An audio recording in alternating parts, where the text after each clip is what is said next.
Everyone, आज हम class 10th math MCQ करने वाले। मोस्ट सबसे एमसीक्यू है ये।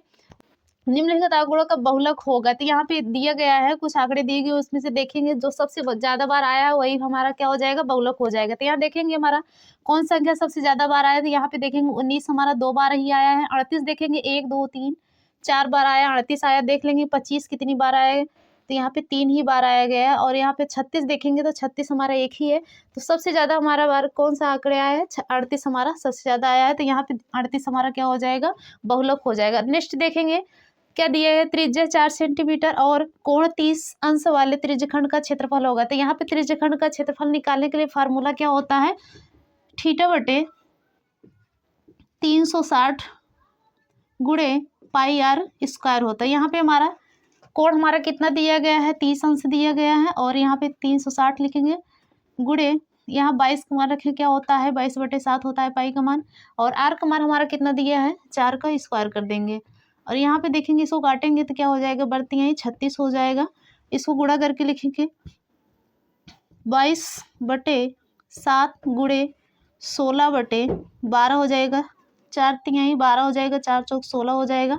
अब यहाँ पे करेंगे 88 हो जाएगा बटे 7, ये ऊपर जाएगा तो क्या हो जाएगा 1/3 हो जाएगा। तो 88/7 × 21 हो जाएगा। तो यहाँ पे भाग देंगे जब इसको, तो ये हमारा निकल के आएगा 4.19 हो जाएगा। यहाँ पे तीसरा सवाल क्या कह रहा है, आंकड़ों 3 4 6 और x का समांतर माध्य 5 है, तो x का मान ज्ञात कीजिए। तो यहाँ पे देखेंगे नेक्स्ट सवाल देखेंगे, हमारा कितना दिया गया, 3 4 6 और x दिया गया। और समांतर माध्य बराबर क्या होता है, x समांतर माध्य बराबर कुल पदों का योग बटे कुल पदों की संख्या होती है। यहाँ पे कुल पद देखेंगे हमारा कितने दिए गए हैं, 3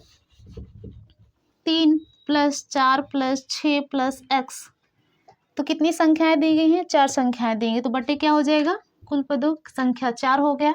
और ये हमारा समांतर माध्य कितना दिया गया है, 5 दिया गया है।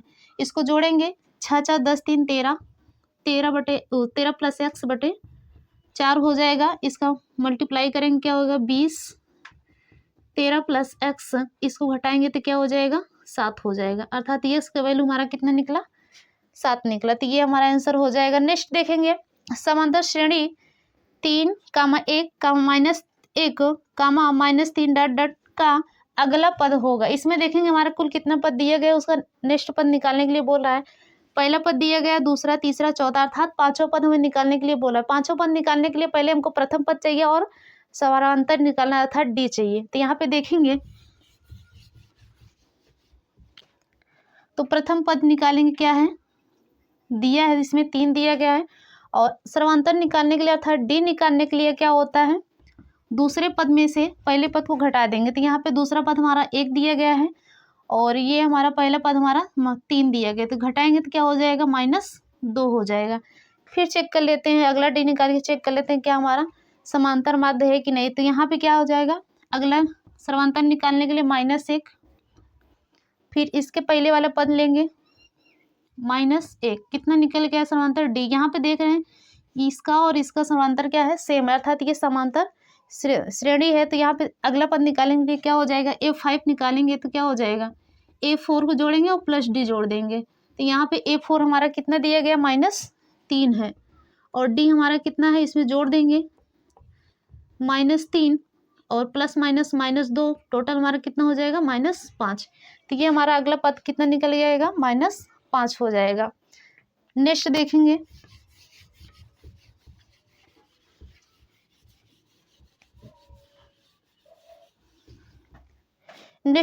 क्या कह रहा है, एक लंबवृत्तीय बेलन के आधार का क्षेत्रफल 9 पाई सेंटीमीटर स्क्वायर है, तो उसके आधार का व्यास होगा। तो यहाँ पे देखेंगे बेलन हमारा ऐसे होता है, इसमें दिया क्या गया है, आधार का क्षेत्रफल, अर्थात ये आधार जो होता है वृत्त होता है हमारा। तो वृत्त अर्थात वृत्त का क्षेत्रफल क्या होता है, पाई आर स्क्वायर होता है। तो यहाँ देखेंगे आधार का क्षेत्रफल क्या होता है, पाई आर स्क्वायर बराबर कितना दिया गया है, 9 पाई दिया गया है।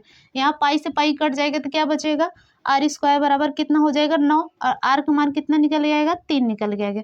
यहाँ पे क्या कह रहा है, उसके आधार का व्यास होगा। तो यहाँ पे आधार देखेंगे, ये हमारा त्रिज्या 3 निकल, और व्यास क्या होता है, पूरा होता है, अर्थात आर बराबर क्या होता है, 2D होता है। डी बराबर हमारा क्या होता है 2r होता है, जो कि व्यास 2 गुना होता है r का। तो यहाँ 2 गुणे कितना दिया गया आधार 3, 2 3 6, ये हमारा क्या हो जाएगा व्यास निकल के आएगा, कितना हो जाएगा 6 सेंटीमीटर। नेक्स्ट देखेंगे क्या कह रहा है सवाल, बहुपद x³ minus 2x² plus 3x minus 4 में मूलों का गुणनफल होगा। यहाँ पे त्रिघात समीकरण दिया गया है, तो यहाँ पे त्रिघात समीकरण के मूलों का गुणनफल क्या होता है, alpha into beta into gamma बराबर क्या होता है -d/a होता है। तो यहाँ -d हम देखेंगे कितना दिया गया है, सॉरी d हमारा कितना दिया गया -4 दिया गया है। तो यहाँ पे क्या हो जाएगा माइनस ये फार्मूला सा, और ये हमारा d हमारा -4 दिया गया, a का मान कितना है 1 है। तो यहाँ पे 1 लिखेंगे, माइनस माइनस प्लस हो जाएगा 4/1, अर्थात हमारा मूलों का गुणनफल कितना आया 4 आया। तो ये हमारा ऑप्शन में कितना दिया गया है 4 दिया गया है। नेक्स्ट देखेंगे क्वेश्चन, दो घात समीकरण 3x² माइनस 4x माइनस 6 बराबर 0 का विविध कर होगा। तो विविध कर हमारा क्या होता है d बराबर b² माइनस 4ac होता है। तो d बराबर b² माइनस 4ac होता है। तो यहाँ पे देखेंगे दिया क्या है, a हमारा कितना दिया है 3 दिया गया है, और b हमारा कितना दिया गया -4 दिया गया है। तो b हमारा -4 का होल स्क्वायर माइनस 4 गुणे a का मान कितना दिया गया है 3 दिया गया है, गुणे c का मान देखेंगे कितना -6 दिया गया है। यहाँ -6 लिख लेंगे और इसको हल कर लेंगे, कितना आया 4 चौक 16 हो जाएगा, और यहाँ पे माइनस माइनस क्या हो जाएगा प्लस हो जाएगा, 4 3 12 बरछंग 72 हो जाएगा। इसको ऐड करेंगे कितना हो जाएगा 6 2 8 7 1 8, कितना निकल के आया 88। तो ये ऑप्शन में हमारा 88 है, 88 इसका आंसर है। नेक्स्ट देखेंगे क्वेश्चन,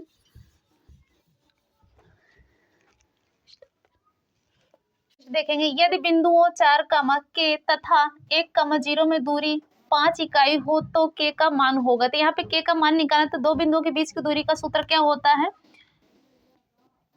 दो बिंदुओं के बीच की दूरी बराबर कुछ भी मान लेते हैं, दो बिंदु p q मान लेते हैं, तो क्या होता है √h2 माइनस x1 का whole square plus y2 minus y1 का होल स्क्वायर होता है। तो यहाँ पे देखेंगे इसको हम मान लेंगे x1 y1, इसको h2 y2 मान लेंगे, और हमारा बीच की दूरी कितना दिया गया 5 दिया है। तो यहाँ पे 5 नोट करेंगे, √h2 हमारा कितना दिया गया है 1 दिया गया है, और x1 हमारा कितना दिया गया है 4 दिया गया है, होल स्क्वायर प्लस y2 का मान कितना है 0 है, और y1 का मान कितना दिया गया है k दिया गया।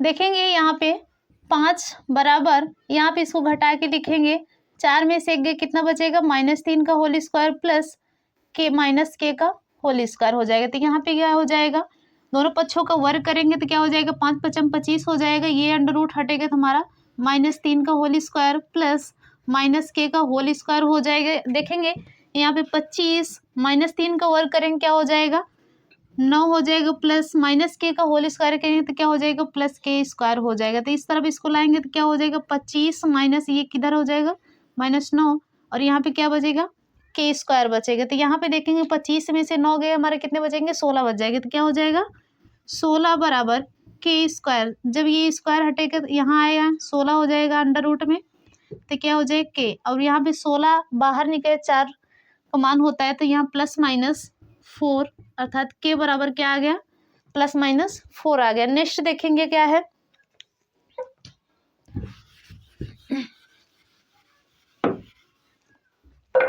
नेक्स्ट क्या क्वेश्चन है, समीकरण x² माइनस 7x प्लस 12 बराबर 0 के मूलों के व्युत्क्रम का योगफल होगा। तो यहाँ पे मूलों का व्युत्क्रम का योगफल निकालना, अर्थात हमें निकालना क्या है 1/α प्लस 1/बीटा निकालना है। तो यहाँ पे देखेंगे पहले हम निकाल लेंगे, इसको हल करेंगे तो क्या हो जाएगा अल्फा इंटू बीटा, अल्फा से अल्फा कटा क्या बचा बीटा बचा, प्लस यहाँ से बीटा कटेगा तो क्या बचेगा अल्फा बचेगा। यहाँ तो क्या हो जाएगा अल्फा प्लस बीटा बराबर क्या होता है अल्फा इंटू बीटा हो जाए, अल्फा प्लस बीटा बराबर क्या होता है -b/a होता है, और अल्फा इंटू बीटा बराबर क्या होता है c/a होता है। यहाँ a से क्या हो जाएगा कैंसिल हो जाएगा, तो -b/c बचा। तो यहाँ पे -b अर्थात b का मान हमारा कितना दिया गया है -7 है, यही हमारा -7, और c का मान कितना है 12 है। और माइनस माइनस क्या हो जाएगा, प्लस हो जाएगा बटे 12। ये हमारा आंसर हो जाएगा। तो 7/12 हमारा कहाँ है, आंसर ऑप्शन नंबर बी में है। नेक्स्ट क्वेश्चन देखेंगे क्या कह रहा है। नेक्स्ट क्वेश्चन है, समीकरण दिया है तो यक्स का मान निकाला, तो यहाँ पे हल करेंगे 1/x² + 5 x² + 5 बराबर 1/9 दिया गया है। यक्स का वैल्यू यहाँ से निकालें तो ये गुणा करेंगे तो क्या हो जाएगा, x² + 5 बराबर क्या हो जाएगा, 9 1 कम 9 हो जाएगा। इसको हल करेंगे क्या हो जाएगा, x² 9 इधर माइनस हो जाएगा तो क्या हो जाएगा, -5 हो जाएगा। x² बराबर 9 में से 5 के कितना बचेगा, 4 बचेगा। तो ये स्क्वायर हटेगा तो ये अंडर रूट में होगा, +-4 हो जाएगा। ये बाहर निकल +-2 हो जाएगा। तो ये इसका वैल्यू हमारा कितना हुआ, x + 2 है। तो ऑप्शन नंबर हमारा कौन सा मिल रहा है, ऑप्शन नंबर बी मिल रहा है।